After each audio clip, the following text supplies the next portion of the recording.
तो गाइस आज हम बात करेंगे मैनेजर किम के चैप्टर नंबर 98 के बारे में और इस चैप्टर का नाम है जिनचोल पार्क एंड जुनगो किम। साथ ही साथ मैं आपको बता दूं पिछले चैप्टर में हमने देखा था ज़ॉम्बी वाइट और मैनेजर किम की फाइट काफी ज्यादा खतरनाक चल रही होती है। साथ ही साथ में जुनगो और जिनचोल पार्क भी एक दूसरे के आमने सामने होते हैं, यानी कि जिनचोल और गो की भी फाइट होने वाली होती है। लेकिन आज की वीडियो की शुरुआत में हम देखते हैं एक पुराना सीन। ये सीन उस वक्त का होता है जिस वक्त मैनेजर किम हॉस्पिटल में एडमिट थे, क्योंकि मैनेजर किम के शरीर को काफी ज्यादा नुकसान पहुंचा था ब्योलबल वाले मिशन के बाद। तो खैर हम देखते हैं मैनेजर किम हॉस्पिटल में एडमिट होते हैं और डॉक्टर मैनेजर किम को कहता है तुम्हारी पूरी की पूरी बॉडी काफी ज्यादा डैमेज हो चुकी है। मैं देख सकता हूँ तुम्हारे शरीर में एक भी ऐसा हिस्सा नहीं है जहाँ पे तुम्हें चोट नहीं लगी है। आखिर तुम किस तरीके का काम करते हो, तुम्हें इतनी सारी चोटें कैसे लगी? और ऊपर से ये बात एक चमत्कार है कि तुम्हारा हाथ अब भी काम कैसे कर रहा है। आखिर तुम कितने समय से इन सारी की सारी बातों को नजरअंदाज कर रहे थे? सच में मैं काफी ज्यादा हैरान हूँ। आखिर इतनी सारी चोटें लगने के बावजूद भी तुम अब तक चल फिर कैसे रहे थे? डॉक्टर की बात सुन के मिंजी काफी ज्यादा हैरान हो जाती है और डरते हुए कहती है डैड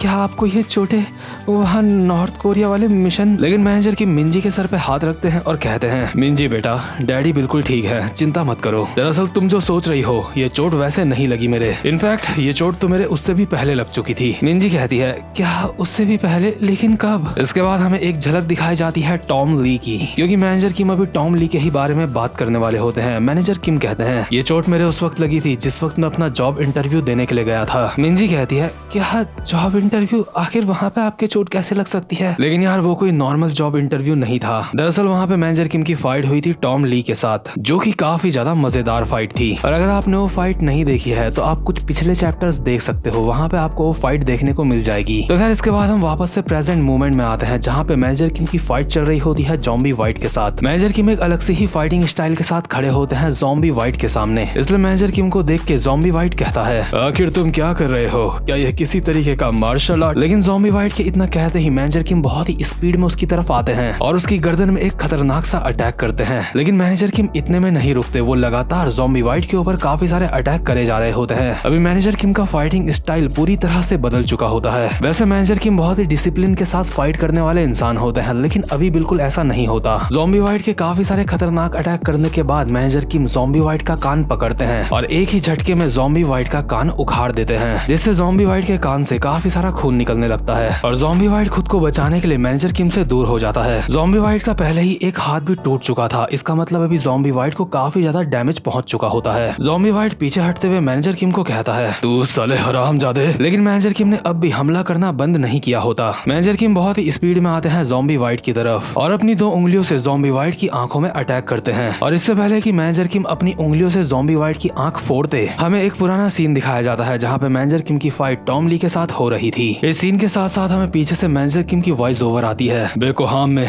जो मेरा जॉब इंटरव्यू हुआ था वो वही वक्त था जिस वक्त मेरे हाथ में चोट लगी थी और मैं अब भी उस चोट को रिकवर नहीं कर पाया हूँ। आज तक मेरी फाइट जितने भी लोगों के साथ हुई है वो वाली फाइट अब तक की सबसे ज्यादा खतरनाक और डरावनी फाइट थी। अगर डायरेक्टर ली ने अपने ऊपर थोड़ा सा संयम ना दिखाया होता तो मेरे अब तक कम से कम 2 गंभीर चोटें लग चुकी होती। जब कोई इंसान अपनी नेचुरल इंस्टिंक्ट के साथ फाइट करता है तो बात यहाँ तक पहुँच सकती है। इसलिए किसी भी फाइटर को अपने सेंसेस को काफी ज्यादा एक्सट्रीम लेवल तक ले जाना चाहिए। तुम्हें फाइट करते वक्त कैलकुलेट नहीं करना चाहिए कि तुम किस तरीके से क्या कर रहे हो, बस जो भी तुम करने वाले हो वो तुम्हारा दिमाग महसूस करना चाहिए। एक तरीके से यहाँ पे मैनेजर किम थोड़ा बहुत यूआई मोड की बात कर रहे होते हैं, क्योंकि यूआई मोड में भी इंसान कुछ सोचता नहीं है, उसकी बॉडी खुद मूवमेंट करती है। इसके बाद हम वापस से प्रेजेंट मोमेंट में आते हैं जहाँ पे मैनेजर किम अपनी उंगलियों से ज़ॉम्बी वाइट की आंखें फोड़ देते हैं। ज़ॉम्बी वाइट की आंखें फोड़ते ही साथ ज़ॉम्बी वाइट बहुत तेज से चिल्लाने लगता है और इस वक्त मैनेजर किम 1 सेकंड के लिए रुकते हैं, बट अगले ही पल मैनेजर किम दोबारा से भागते हुए जाते हैं ज़ॉम्बी वाइट की तरफ। और ये बहुत ही हैरानी वाली बात होती है कि आंखें फुड़वाने के बावजूद भी ज़ॉम्बी वाइट अपने चाकू से मैनेजर किम के ऊपर अभी काफी सारे हमले कर रहा होता है, बट मैनेजर किम उन सारे के सारे हमलों को डॉज कर रहे होते हैं। ज़ॉम्बी वाइट की आंखें फूट चुकी होती हैं, एक हाथ टूट चुका होता है और एक कान उखड़ चुका होता है, लेकिन उसके बावजूद भी ज़ॉम्बी वाइट ने हार नहीं मानी होती। ज़ॉम्बी वाइट की तरफ से इतने सारे अटैक आते हुए देख मैनेजर किम अपने मन में कहते हैं ये हरामजादा आखिर ये है क्या? इसकी मूवमेंट्स और इसके रिएक्शन बिल्कुल किसी बीस्ट की तरह हैं। इतने में ही ज़ॉम्बी वाइट एक चाकू मारता है मैनेजर किम के मुंह पे, बट मैनेजर किम बहुत ही स्पीड के साथ नीचे झुक के उस अटैक से बच जाते हैं और ज़ॉम्बी वाइट की दोनों टांगे पकड़ के उसको जमीन में गिरा देते हैं और अपने मन में कहते हैं हाँ एक बीस्ट इसी तरह से फाइट करता है। अगर तुम एक बीस्ट हो तो तुम एक बारी में एक हड्डी तोड़ते हो, जैसे कि हाइनास शिकार करते हुए करते हैं। तुम शुरुआत में ही गर्दन में अटैक करके अपने शिकार को मारते नहीं हो, तुम एक एक करके अपने शिकार के अलग अलग हिस्सों को तोड़ते रहते हो या फिर खाते रहते हो। और मैनेजर किम भी अभी यही करते हैं। जैसे ही ज़ॉम्बी वाइट जमीन में गिरता है, मैनेजर किम ज़ॉम्बी वाइट की एक टांग पकड़ के घुमा देते हैं, जिससे ऑब्वियसली ज़ॉम्बी वाइट की टांग भी टूट चुकी होती है। अभी मैनेजर किम ने ज़ॉम्बी वाइट की पूरी बॉडी का स्ट्रक्चर आड़ा टेढ़ा कर दिया होता है। ऊपर से ज़ॉम्बी वाइट का एक कान जमीन में पड़ा होता है, वो अलग। ज़ॉम्बी वाइट अभी जमीन में पड़ा कराहा रहा होता है और मैनेजर किम जमीन से ज़ॉम्बी वाइट का चाकू उठा के ज़ॉम्बी वाइट की तरफ बढ़ते हैं और अपने मन में कहते हैं, इसी तरह से एक बीस्ट शिकार करता है या फिर फाइट करता है। और यार ये जो मैनेजर किम ने अभी यहाँ पे फाइटिंग स्टाइल दिखाया है, ये टॉम ली से देख के वो सीखे हैं। इससे तुम समझ सकते हो कि मैनेजर किम की भी सीखने की क्षमता कितनी ज्यादा जबरदस्त होगी। अब तो मुझे मैनेजर किम के ऊपर ये भी शक हो रहा है कि क्या मैनेजर किम भी अटैक्स को कॉपी कर सकते हैं। तो खैर इसके बाद सीन शिफ्ट होता है और हम देखते हैं जिनचॉल और गो को। गो अभी अपने मोबाइल में गिगवेंचो की फोटो देख रहा होता है और अपने मोबाइल में देखते हुए अपने आप से ही कहता है, क्या ये बुढ़ा तो लिस्ट में भी नहीं है, ये घूंचू तो ना ही बेको हार्म्स है और ना ही मेरा टारगेट है। हे बुढ़े आदमी, क्या तू भी यहाँ पे मेरी तरह पैसे कमाने के लिए आया है? खैर वैसे भूल जा मैंने तुझसे अभी क्या कहा, क्योंकि तुझे देख के मुझे नहीं लगता कि तू कोई इतना ज्यादा खतरनाक इंसान है। लेकिन इतने में ही जिनचॉल बहुत ही स्पीड में आता है गो के ऊपर हमला करने के लिए। जिनचॉल काफी सारे मुक्के मारने की कोशिश करता है गो के ऊपर, लेकिन गो उन सारे ही हमलों से काफी आसानी से बच रहा होता है, बल्कि गो के दोनों हाथ जेब में होते हैं। बट गो ने यहाँ पे जिनचॉल को कुछ ज्यादा ही हल्के में ले लिया होता है, इसलिए गो के अभी एक मुक्का पड़ता है जिससे वो जमीन में जाके चिपकता है। बट जमीन में गिरते ही गो एक बैक फ्लिप मार के पीछे की तरफ आ जाता है और ये करने के साथ साथ गो एक लात भी मारता है जिनचॉल की ठुड्डी में। जिनचॉल को अभी इस अटैक से कोई ज्यादा फर्क नहीं पड़ा होता और गो पीछे होके अपनी जगह में उठता है और कहता है, सर तुम काफी ज्यादा लकी हो, क्योंकि तुम्हें पता है आज मैं अपने साथ कोई हथियार नहीं लेके आया हूँ। आउच, लेकिन तूने जो मेरे मुक्का मारा उससे मुझे थोड़ा सा दर्द हुआ। लेकिन जिनचॉल चौड़े में गो की तरफ बढ़ता है और कहता है, क्या तूने कहा एक हथियार? हाँ बच्चे, अगर तू मेरे नजरिए से देखेगा तो एक हथियार होने या फिर ना होने से कोई भी फर्क नहीं पड़ता। तू बस बड़ी बड़ी बातें करता है, लेकिन अब तक तेरे अंदर मुझे ऐसी कोई खास चीज दिखाई नहीं दी है। इसके बाद गो ने जो अपने हाथ में घड़ी पहनी होती है उसको उतारते हुए कहता है, हाँ, काफी ज्यादा दिलचस्प है ये। लगता है तुझे अच्छी तरह से पता है कि मुझे ताना कैसे मारना है। लेकिन अंकल, क्या तुझे पूरा यकीन है अगर मेरे हाथ में हथियार हुआ तो तू मुझे हैंडल कर पाएगा? इसके बाद गो घड़ी के कोने की नोक जिनचॉल के सामने करके कहता है, वैसे मुझे तेरा सारा का सारा मामला समझ आ चुका है। मुझे लगता है तुझे एक बहाना चाहिए रिटायरमेंट लेने का। तू चाहता है तेरी कोई अच्छे से तोड़े ताकि तू रिटायरमेंट ले ले। और इतने में ही गो एक जानलेवा अटैक करता है जिनचॉल के ऊपर, जिससे जिनचॉल को ऐसा महसूस होता है जैसे उसकी गर्दन कट चुकी है, लेकिन ऐसा नहीं हुआ होता। बट जिनचॉल को ये बात अच्छी तरह से रियलाइज हो चुकी होती है कि सामने वाले बंदे के हाथ में जो घड़ी है वो कोई नॉर्मल घड़ी नहीं है, क्योंकि जैसे ही गो इस घड़ी से जिनचॉल के अटैक करता है तो इस हमले से जिनचॉल तो बच जाता है, लेकिन उसके पीछे की दीवार में काफी गहरा कट लग जाता है। और ये सब कुछ हुआ होता है सिर्फ एक घड़ी की वजह से। इसीलिए जिनचॉल अपने मन में बोल रहा होता है, ये एक आम घड़ी नहीं है,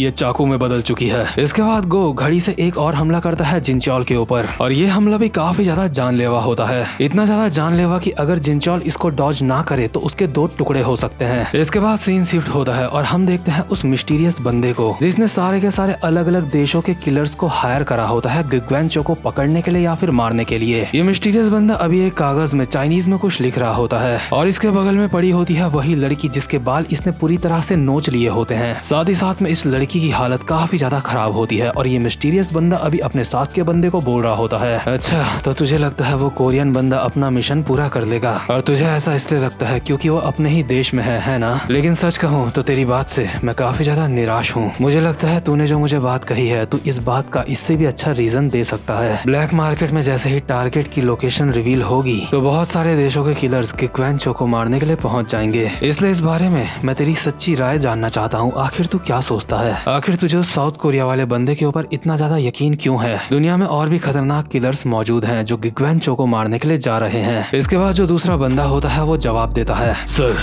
जिस वक्त प्योंगयॉन जिंदा थे वो हमेशा कहा करते थे कि साउथ कोरिया के फाइटर्स काफी ज्यादा खतरनाक है, उनकी पावर काफी ज्यादा खतरनाक है और अगर देखा जाए तो साउथ कोरिया में सबसे ज्यादा पागल मौजूद हैं। दूसरा बंदा कहता है, क्या पागल? आखिर तेरा इस बात से क्या मतलब है? इसके बाद अगला बंदा कहता है, सर साउथ कोरिया में ऐसे काफी सारे मॉन्स्टर्स हैं जो चैंपियन से भी ऊपर हैं, लेकिन साथ ही साथ में ऐसे सन की पागल लोग भी हैं जो मॉन्स्टर्स से भी ऊपर हैं और यही बात सर प्योंगयॉन ने भी कही थी। सर प्योंगयॉन जिन 3 लोगों को सबसे बड़ा सनकी और पागल मानते थे, उनमें से एक बंदा इस वक्त साउथ कोरिया में मौजूद है। उस बंदे के हाथ में जो भी चीज आती है वो उसको एक हथियार बना देता है, एक ऐसा हथियार जिससे वो किसी की जान भी ले सकता है। उसने सिर्फ एक इंसान की ही सीमाओं को पार नहीं किया है, उसने ब्लेड्स की भी सीमाओं को पार कर लिया है। वो किसी भी चीज को एक ब्लेड बना सकता है। एक तरीके से यहाँ पे जूनगो को ब्लेड्स का भगवान कहा जा रहा होता है। इसके बाद हम वापस से प्रेजेंट मोमेंट में आते हैं, जहाँ पे जूनगो जिनचोल के ऊपर काफी सारे अटैक्स कर रहा होता है अपनी वॉच से। लेकिन जिनचोल भी कोई ऐरा गहरा बंदा तो है नहीं, इसलिए जिनचोल भी उन सारे के सारे अटैक्स को डॉज कर रहा होता है। जिनचोल भी समझ जाता है कि ये बंदा कोई ऐरा गहरा बंदा नहीं है, इसलिए जिनचोल अपनी कमर के पीछे लगी पिस्टल निकालता है और सीधा लगा देता है जूनगो के माथे में, और हमें सुनाई देती है एक गोली चलने की आवाज। साथ ही साथ में दिखाई देते हैं कुछ खून के छींटे। इसके बाद हम देखते हैं जिनचोल को अभी जो थोड़ा सा हाँफ रहा होता है, और जिनचोल के आगे एक लंबा सा कट भी लगा हुआ होता है और जमीन में पड़ा हुआ होता है पिस्टल के आगे का हिस्सा। दरअसल जैसे ही जिनचोल ने गो के सर पे पिस्टल लगाई थी तो गो ने अपनी घड़ी से जिनचोल की पिस्टल 2 हिस्सों में काट दी थी, और साथ ही साथ में एक कट भी मार दिया था जिनचोल के शरीर में। और अभी जिनचोल बहुत ही हैरान होकर अपनी पिस्टल को देख रहा होता है जो 2 हिस्सों में कटी हुई होती है, और यहाँ जो आसपास की दीवारें होती हैं सारी जगह कट्स के निशान होते हैं, जो कि गो ने सिर्फ एक घड़ी से यहाँ पे बनाए होते हैं। इसके बाद गो जिनचोल से दोबारा कहता है, फौजी मैं तुझसे एक बार फिर से पूछना चाहता हूँ, क्या तुझे पूरा यकीन है अगर मेरे हाथ में हथियार हो तो तू मुझे हैंडल कर सकता है? और फाइनली अभी यहाँ पे हमें जूनगो का इंट्रोडक्शन दिया जाता है मैनेजर किम मानवा में। यहाँ पे हमें बताया जाता है कि इस बंदे का नाम है जूनगो, और ये उन 3 पागलों में से एक पागल है जिसे सर प्योंगयन चो काफी ज्यादा खतरनाक मानते हैं। और इस चीज से मुझे ये बात जानने की काफी ज्यादा क्यूरियोसिटी हो रही है कि बाकी के 2 लोग कौन होंगे। तो खैर यहाँ पे जिनचोल और गो की फाइट काफी ज्यादा खतरनाक चल रही है, लेकिन ये वाला चैप्टर यहीं पे खत्म होता है। और आप मुझे बताओ कि आपको जिनचोल और गो में से ज्यादा ताकतवर कौन लगता है? तो खैर ये वाला चैप्टर यहीं पे खत्म होता है। अब मैं मिलूंगा आपसे अपनी नेक्स्ट वीडियो में, तब तक के लिए गुड बाय।